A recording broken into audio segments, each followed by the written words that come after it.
Hello everyone, I am Aastha. Welcome करती हूँ आप सभी का अपने YouTube channel government job जेन्यू notification. आज का ये वीडियो आप सभी के लिए बहुत ही इम्पोर्टेंट होने वाला है क्योंकि आज के इस वीडियो में हम बात करने वाले हैं एफसीआई की कैटेगरी 3 की जो पोस्ट है एजी 3। इस पोस्ट के बारे में आज के इस वीडियो में हम डिटेल में जानेंगे। अब ये आपके लिए इम्पोर्टेंट क्यों है? क्योंकि एक लंबे टाइम के बाद 2022 में आई थिंक इसकी वैकेंसीज आई हुई थी, तब से अब आपको इसका नोटिफिकेशन देखने को मिलेगा बहुत जल्द। जनवरी में इसका नोटिफिकेशन रिलीज किया जाना है, तो जिसमें एजी 3 की जो पोस्ट रहेगी ना, ये सभी के लिए इम्पोर्टेंट रहने वाली है क्योंकि इसमें वैसे तो कैटेगरीज वाइज वैकेंसीज आती हैं, लेकिन एजी 3 को आज के इस वीडियो में हम कवर कर रहे हैं, इसलिए सारी की सारी जो इंफॉर्मेशन रहेगी वो एजी 3 पोस्ट से रिलेटेड रहेगी।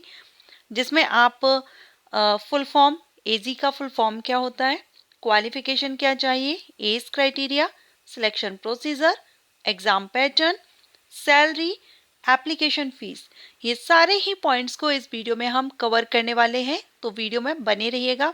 ऑल इंडिया लेवल की ये भर्ती रहती है, तो सभी कैंडिडेट मेल फीमेल पीडब्ल्यूडी सभी के लिए इम्पोर्टेंट है। तो चलिए हम टाइम वेस्ट नहीं करते हैं और स्टार्ट करते हैं, जानते हैं एफसीआई कैटेगरी 3 एजी 3 के बारे में। लेकिन उसके पहले मैं आपको बता दूं कि एफसीआई की जो भर्तियां हैं वो कैटेगरीज वाइज नोटिफिकेशंस रिलीज होते हैं। तो ये जो भर्ती है 4 कैटेगरी में notifications FCI means food corporation of India, food corporation of India की तरफ से 4 अलग अलग कैटेगरी वाइज वैकेंसीज रिलीज की जाती हैं, जिसमें कि category 1, category 2, category 3 and category 4। अब अभी जो वैकेंसीज आने वाली हैं जिनकी हम बात कर रहे हैं वो कैटेगरी 3 के अंतर्गत, जो एजी 3 पोस्ट जिसकी हम बात कर रहे हैं ये आपकी कैटेगरी 3 के अंतर्गत आती है। अब कैटेगरी 1 में भी बहुत सी पोस्ट आती हैं, group A and group B की। कैटेगरी वी में भी ग्रुप वी की और ग्रुप सी की कुछ पोस्ट रहती हैं। कैटेगरी जो 3 है इसमें आपकी ग्रुप सी की पोस्ट रहेगी एंड 4th लेवल की आप जानते ही हैं। सो ये आपकी हायर हो गया, ये लोअर हो गया, और ये जो सेकंड और थर्ड है ये मीडियम हम कह सकते हैं कि ये पोस्ट वेटर है। अब इसमें जो कैटेगरी 3 है ये एक ऐसी पोस्ट रहती है इसके अंतर्गत जिनमें आपका इंटरव्यू नहीं होता है। कैटेगरी 3 में आपका इंटरव्यू नहीं होता है। तो जिस पोस्ट के बारे में एजी 3 जिसके बारे में हम जानने वाले हैं, तो ये तो यहाँ पर क्लियर हुआ कि आपका इंटरव्यू एजी 3 पोस्ट के लिए नहीं होगा। ठीक है, तो अभी चलिए आगे देखते हैं। एजी 3 कैटेगरी 3 के अंतर्गत एक पोस्ट आती है, अलग अलग पोस्ट आती है कैटेगरी 3 के अंतर्गत भी, लेकिन हम सिर्फ एजी 3 को कवर कर रहे हैं। इसके अलावा मैं और भी वीडियोस अपलोड करूंगी, स्टेनोग्राफर की भी पोस्ट होती है और भी अलग अलग पोस्ट होती है, उनको भी मैं इस वीडियो में कवर नहीं कर पा रही हूँ, नेक्स्ट वीडियो में आपको कवर करूंगी। ठीक है, एजी 3 कैटेगरी 3 के अंतर्गत आती है। अब इसके अंतर्गत देखिए पोस्ट आपकी एजी 3 है, लेकिन ये डिसिप्लिन वाइज अलग अलग वैकेंसीज आती हैं, जिसमें एक जनरल की हो गई, अकाउंट्स की हो गई, टेक्निकल की हो गई, डिपोट की हो गई एंड यहाँ पर हिंदी की हो गई। ओके, अब हम बात करेंगे सबसे पहले एज लिमिट की। एज क्राइटेरिया क्या रहता है एजी 3 पोस्ट के लिए? तो एज क्राइटेरिया जो अपर एज लिमिट है वो एजी 3 जनरल के लिए अपर एज लिमिट 27 ईयर है, और ये जो एज हम देख रहे हैं ये अनरिजर्व कैंडिडेट के लिए है, रिजर्व कैंडिडेट को रिलैक्सेशन मिलेगा। तो अगर आप एजी 3 जनरल के लिए आवेदन कर रहे हैं तो 27 अपर एज लिमिट होती है, अकाउंट्स के लिए भी 27 अपर एज लिमिट होती है, टेक्निकल के लिए भी 27 ईयर अपर एज लिमिट है, और इसके लिए भी। लेकिन जो हिंदी है एजी 3 हिंदी की जो वैकेंसी आती है इसके लिए अपर एज लिमिट 28 ईयर होती है। क्लियर? तो हिंदी अगर आप 27 से अबव हैं, 28 ईयर अगर आप क्रॉस नहीं किए हैं, 28 है, तो फिर आप एजी 3 हिंदी के लिए एलिजिबल हो जाते हैं। बाकी अनरिजर्व कैंडिडेट को 27 ईयर है, लेकिन अगर आप रिजर्व कैंडिडेट होंगे तो आपको रिलैक्सेशन मिल जाएगा। जो सेंट्रल रूल्स रहते हैं गवर्नमेंट के, SC ST को 5 इयर्स का, ओबीसी एनसीएल को 3 इयर्स का, पीडब्ल्यूडी कैंडिडेट को उनकी कैटेगरी के अकॉर्डिंग रिलैक्सेशन मिल जाता है। तो इस तरह से आपको यहाँ पर भी रिलैक्सेशन मिल जाएगा। अब क्वालिफिकेशन के बाद हम देखेंगे इसमें एज क्राइटेरिया के बाद अब हम इसमें देखेंगे क्वालिफिकेशन क्या रिक्वायर्ड रहती है AZ3 पोस्ट के लिए। तो जैसा कि अभी हमने देखा था कि AZ3 जो पोस्ट है इसमें आपकी अलग अलग थी, जनरल, टेक्निकल, अकाउंट्स, तो उसी हिसाब से यहाँ पर हम क्वालिफिकेशन देखेंगे। AZ3 जनरल, इसके लिए जो क्वालिफिकेशन मांगी जाती है वो any graduate candidate AZ3 general के लिए एलिजिबल होते हैं, आवेदन कर सकते हैं। ठीक है। AZ3 अकाउंट्स के लिए देखेंगे तो इसमें BCom candidate, bachelor of commerce, BCom candidate accounts के लिए एलिजिबल होते हैं। अब ऐसा नहीं है कि अकाउंट्स के लिए बीकॉम अगर आपने किया तो सिर्फ अकाउंट्स के लिए अप्लाई करें। अगर आप जनरल के लिए करना चाहते हैं तो जनरल में भी कर सकते हैं, क्योंकि जनरल के लिए तो एनी ग्रेजुएट एलिजिबल हैं। ठीक है। अब अकाउंट्स के लिए बीकॉम वाले एलिजिबल हो गए। जो टेक्निकल के लिए रहेंगी AZ3 टेक्निकल, इसमें BSc इन एग्रीकल्चर वाले कैंडिडेट एलिजिबल हो जाएंगे।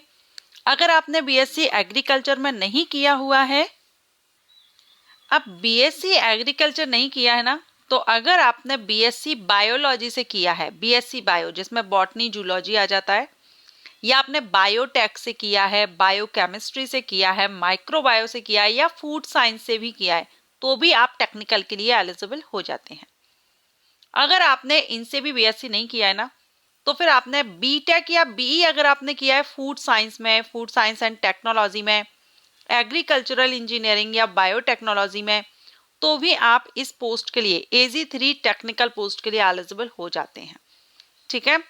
वहीं अगर हम बात करें यहाँ पर, तो ये देखिए डिपार्ट में भी आपका AZ3 के लिए ग्रेजुएट यानी ग्रेजुएट कैंडिडेट आवेदन कर सकते हैं।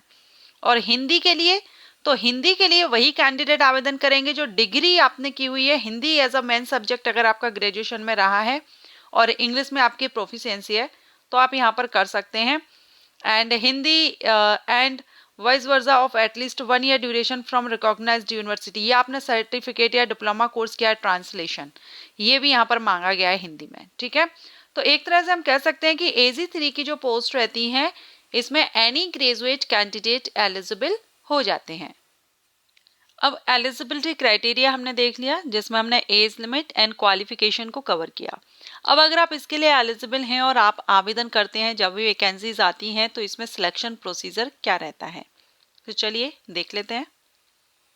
तो यहाँ पर देखिए आपका रिटन एग्जामिनेशन इसमें होता है और 2 फेजेस में होता है। ठीक है। 2 फेजेस में आपका रिटन एग्जामिनेशन होता है, online test comparison of phase 1 and phase 2 examination. ठीक है। पहले हम फेज 1 को कवर करेंगे।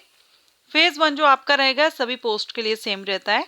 तो फेज 1 में आपका यहाँ पर इंग्लिश लैंग्वेज 25 क्वेश्चन 25 मार्क्स के, reasoning ability 25 question 25 marks, numerical aptitude से भी 25 questions 25 marks, and general studies से क्वेश्चन आएंगे। And general science up to 8th level की यहाँ पर दी गई है और करंट अफेयर्स 5 क्वेश्चंस रहेंगे इसमें। ठीक है। ये भी 25 questions 25 marks, total 100 question 100 marks के रहते हैं। एंड टोटल टाइमिंग 60 मिनट, 1 घंटे का टाइम इसमें आपको दिया जाता है। फेज 1 आपका ईच क्वेश्चन 1 मार्क रहता है, 100 क्वेश्चन 100 मार्क्स, लेकिन इसमें नेगेटिव मार्किंग भी होती है, 1/4 मार्क माइनस किया जाता है अगर आप रॉन्ग आंसर देते हैं। तो ये तो हुआ आपका फेज 1। अब हम बात करेंगे फेज 2 की। तो जो फेज 2 होता है वो आपका अलग अलग, जैसे हमने देखा ना general, accounts, technical, report, Hindi, तो इनके अकॉर्डिंग आपका रहेगा अलग अलग। फेज 2 में आपके paper first, paper second, paper third, 3 paper होते हैं, लेकिन ये पोस्ट वाइज की, जैसे कि मैंने आपको स्टार्टिंग में बताया था कैटेगरी 3 में अलग अलग पोस्ट होती हैं। तो उस हिसाब से जो फेज 2 होता है उसमें टोटल 3 पेपर होते हैं। अब ये डिपेंड करता है कि आप किस पोस्ट के लिए अप्लाई कर रहे हैं तो आपको कितने पेपर देने होंगे। अभी हम AZ3 की बात कर रहे हैं। तो AZ3 में अगर आप जनरल के लिए कर रहे हैं तो सिर्फ आपको पेपर फर्स्ट ही देना होगा। ओके। अगर आप अकाउंट्स के लिए कर रहे हैं तो आपको पेपर फर्स्ट और पेपर सेकंड देना होगा।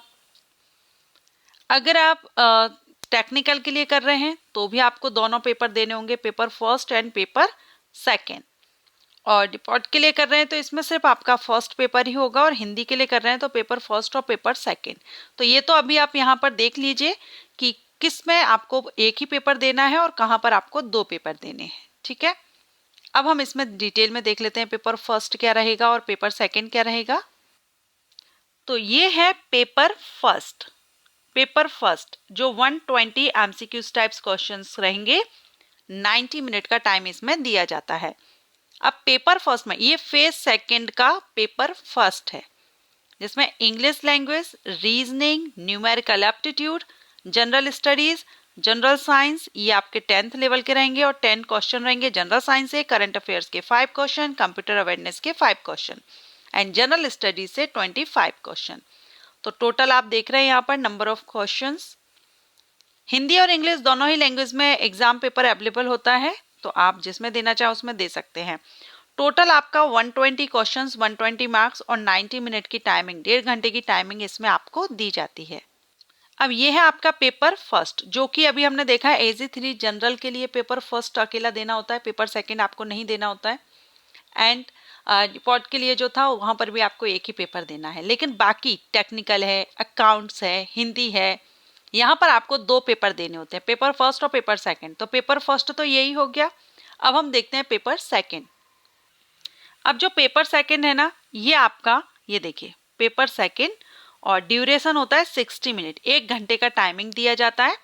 अब अगर आप टेक्निकल में कर रहे हैं तो यहाँ पर 60 MCQs types civil engineering, electrical engineering, mechanical engineering, जो कैंडिडेट जिस तरह से यहाँ पर अप्लाई कर रहे हैं उस हिसाब से आपका पोस्ट कोड A और B के हिसाब से यहाँ पर दिया गया है, तो इनके लिए रहेगा।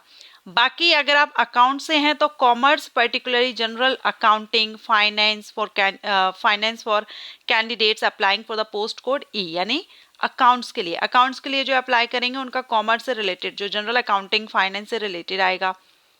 एंड 60 मिनट 60 सभी में 60 क्वेश्चंस आएंगे। और जो एग्रीकल्चर वाला पार्ट था, जो एग्रीकल्चर के लिए कर रहे हैं उनके लिए यहाँ पर एग्रीकल्चर, बॉटनी, जूलॉजी, केमिस्ट्री, इनसे क्वेश्चंस आएंगे, ग्रुप ए और ग्रुप ए। ठीक है, फिजिक्स, ये आप देख रहे हैं टेक्निकल के लिए। तो ये आपका पेपर सेकंड होगा। इसी तरह से हिंदी वालों का भी यहाँ पर दिया गया है, हिंदी लिटरेचर से 4 क्वेश्चंस, पूरा डिटेल यहाँ पर आप देख पाएंगे। तो पेपर फर्स्ट और पेपर सेकंड आपको किसको देना होगा AZ3 में? जनरल के लिए एक ही पेपर देना होता है, जो हमने स्टार्टिंग में देखा।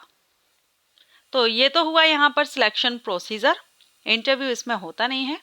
अब अगर आप इसके लिए आवेदन करते हैं तो एप्लीकेशन फीस भी आपको पे करनी होती है, और इसके लिए जो फीस आपको पे करनी होती है वो है 500 रुपीज़। 500 रुपीज़ यहाँ पर पे करनी होती है, लेकिन जो SC ST कैंडिडेट हैं, वुमेन कैंडिडेट हैं, उनके लिए फीस माफ होती है, कोई भी फीस पे नहीं करनी होगी आपको। अब बात करेंगे हम सैलरी की। तो AZ3 के लिए जो सैलरी रहती है स्केल पे 28,200 से 79,200 तक का रहेगा। अब इसकी वैकेंसी आपको बहुत जल्द देखने को मिलेगी AZ3 की। अब कैटेगरी सेकंड और कैटेगरी 3 में और भी अदर पोस्ट आती है। आप किस पोस्ट पर पहले वीडियो चाहते हैं, अगर आपको जानकारी है तो आप कमेंट करके बता सकते हैं। अदरवाइज मैं अपनी तरफ से जो भी पोस्ट मुझे लगेगा, मैं एक एक करके सभी पोस्ट के बारे में डिटेल में जानकारी आपको प्रोवाइड करूंगी। ये भर्ती बहुत जल्द आने वाली है, सो आप चैनल को सब्सक्राइब करके रखिएगा। ये जैसे ही नोटिफिकेशन रिलीज होगा मैं वीडियो अपलोड करूंगी, और जो बेल आइकन है उसके ऑल ऑप्शन को प्रेस कीजिएगा। इसमें हमने फुल फॉर्म, हाँ AZ का फुल फॉर्म मैं आपको यहाँ नहीं बता पाई हूँ। AG का फुल फॉर्म यहाँ पर होता है असिस्टेंट ग्रेड 3, ये इसकी पोस्ट है। ठीक है, असिस्टेंट ग्रेड 3। अब इसमें जनरल, अकाउंट्स, टेक्निकल, हिंदी हमने सब कुछ देख लिया। Age criteria, qualification, full form, selection process, exam pattern, salary, application fees, सारे ही पॉइंट्स को मैंने आपके क्लियर कर दिए। अगर आपके मन में अभी भी कोई क्वेश्चन है आप कमेंट करके पूछ सकते हैं, और ये इन्फॉर्मेशन अगर आपको अच्छी लगी हो तो वीडियो को लाइक एंड शेयर कर सकते हैं। Thank you.